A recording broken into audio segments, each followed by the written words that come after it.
যারা পিঙ্ক কাঁঠাল নিয়ে, বারোমাসি কাঁঠাল নিয়ে যারা চাষ করবেন বা যারা বাগান করতে চাচ্ছেন, ছোটোখাটো একটা বাগান বা বড়সড় বাগান, তারা আমার সঙ্গে খুব অতি সত্বর যোগাযোগ করতে পারেন। কারণ এই গাছ লাগানোর একমাত্র উপযুক্ত সময় আষাঢ় মাস।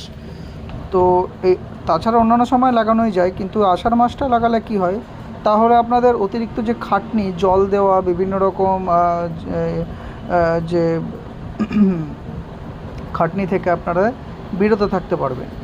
এই যে কাঁঠালগুলো মূলত এগুলো ছোট গাছ থেকেই কাঁঠাল ধরা শুরু করে, যেমন 8 মাস বয়স থেকে কাঁঠাল ধরা শুরু করে। কিন্তু তখন কাঁঠাল নিলে আপনাদের গাছের প্রবলেম হতে পারে, হয়তো গাছ বেশি দিন লংজিভিটি করবে না।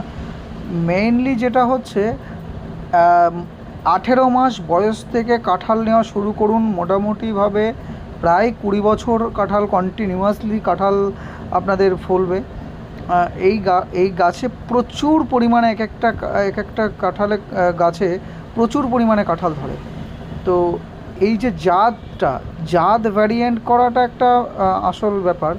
জাতটা যে কোনো, মানে যে মাদার গাছ, যেটা যে বীজের গাছ, এই বীজটা থেকেও অনেক সময় রেফার করে। যেমন হচ্ছে গিয়ে বীজ যদি, মানে বীজের গাছ যদি ভালো ও কোনো গাছের বীজ হয়, যেমন হচ্ছে দেখা গেল বীজের গাছটা প্রচুর পরিমাণে কাঁঠাল হয় বীজের গাছ, এবং সাইজটাও খুব ভালো হয়, সেক্ষেত্রে সেই বীজের গাছের সঙ্গে কাঁঠালের যদি কলম করা হয়, তাহলে কিন্তু কাঁঠালের যে সাইজটা সেটা মেনটেন করে, সেটা বজায় রাখে।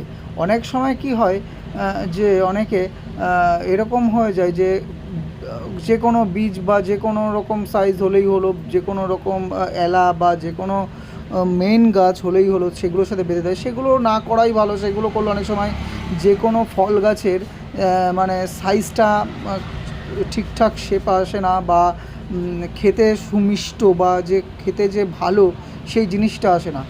এইগুলো আপনারা নিঃসন্দেহে নিতে পারেন। খারাপ বলবো না, খুবই ভালো। এবং জাতের আমি যেখান থেকে কাঁঠাল গাছগুলো ইনস্টল করেছি, নিয়ে এসেছি, মানে অত্যন্ত, আমি নিজে খেয়েছি, খুব ভালো খেতে এবং খুব নরম সুস্বাদু খেতে। 100% মানে চাষের জন্য উপযুক্ত। এবং যারা বাগান করতে চাইছেন বা 1 পিস 2 পিস নিতে চাইছেন, তারা অতি সত্বর যোগাযোগ করবেন। কারণ আমার কাছে লিমিটেড স্টক আছে। এর মধ্যে যদি আসেন তাহলে আপনারা পেতে পারেন। আমার নাম্বারটাতেও আপনারা ফোন করে আসতে পারেন, 8436605358। এই নাম্বারে যোগাযোগ করে আসুন অতি সত্বর, খুব ভালো হবে।